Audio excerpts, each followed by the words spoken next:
Hi, I'm Melissa Roddy. I'm currently making a documentary about the history of Afghanistan and recently learned that the movie Charlie Wilson's War makes the claim that during the 1980s, the United States' support to the Afghan rebels in their fight to defeat the Soviet Union went to Ahmad Shah Massoud.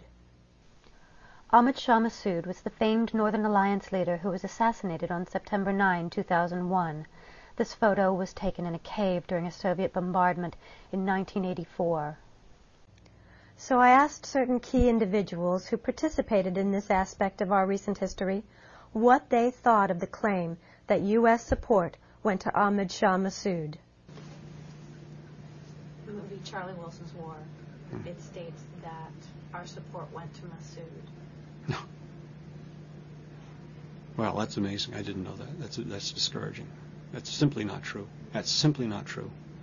I can still vividly recall in 1986 meeting with one of Ahmad Shah Massoud's logistics officers in Peshawar, and he basically reiterated what many other people had told me, some very good observers of Afghanistan at the time, that the actual aid that was getting into the Panjshir Valley and to Massoud was minimal. Nothing close to what Gulbuddin Hekmatyar and some of the other parties received. Massoud was the best of the commanders, the most effective, and happily the most friendly towards the United States. And he most certainly didn't get what he deserved. And furthermore, he was in a highly strategic location, the Panjshir Valley, which is north of Kabul, and which guards the transport between Kabul and Termez and the other points up there next to Uzbekistan and Turkmenistan and Tajikistan, through which countries the Soviet weaponry flowed. So he was in a highly strategic position. He deserved, for reasons of strategy, at least his fair share, and also for reasons that he was a good guy. He was one of the goodest of the guys, if you will. Massoud was far enough. God, what a wonderful guy.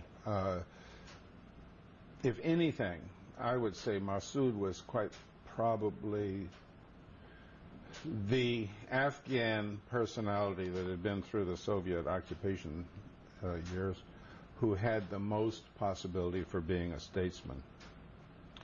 He was not the favorite of the Pakistanis because he was not Pashtun, clear. Sorry. Shah Massoud did not have the type of relationship with the Pakistanis that was required to be able to receive the aid.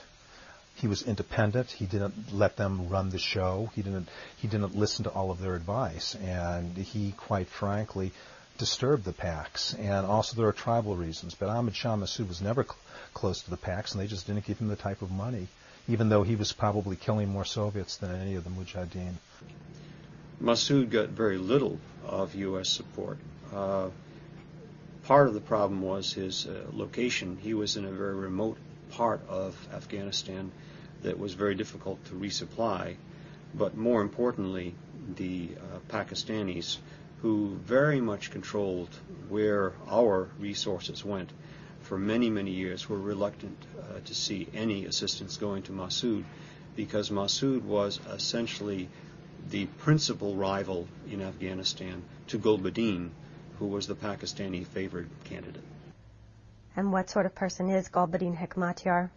The intensity of this man was very evident. And, I mean, even as early as 1985, people that were really Afghan watchers recognized that Gulbuddin Hekmatyar was no friend of the United States. He made this very, very evident.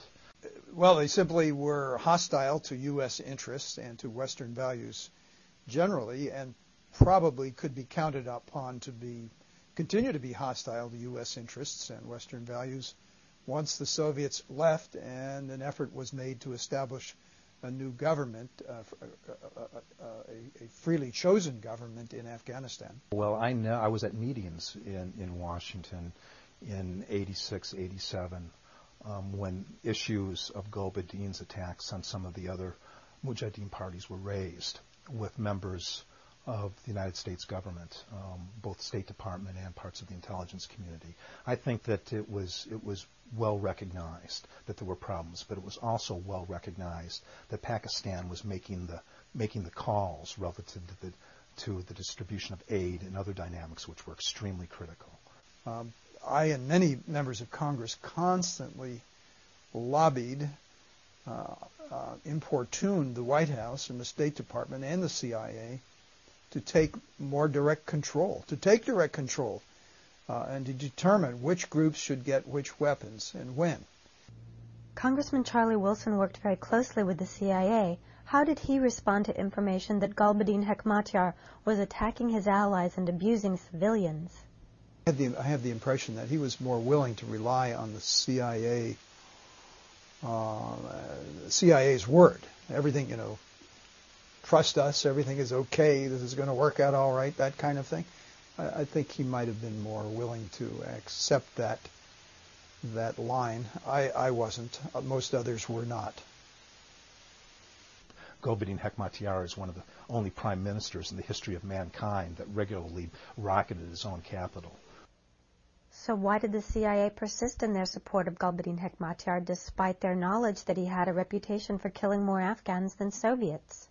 Well, I think sometimes in a bureaucracy you become devoted to your past mistakes. That is to say, if you're not prepared to acknowledge that you've been on a wrong track for a long time, you become ever more defensive. And I think that was the case with the CIA. The relationship with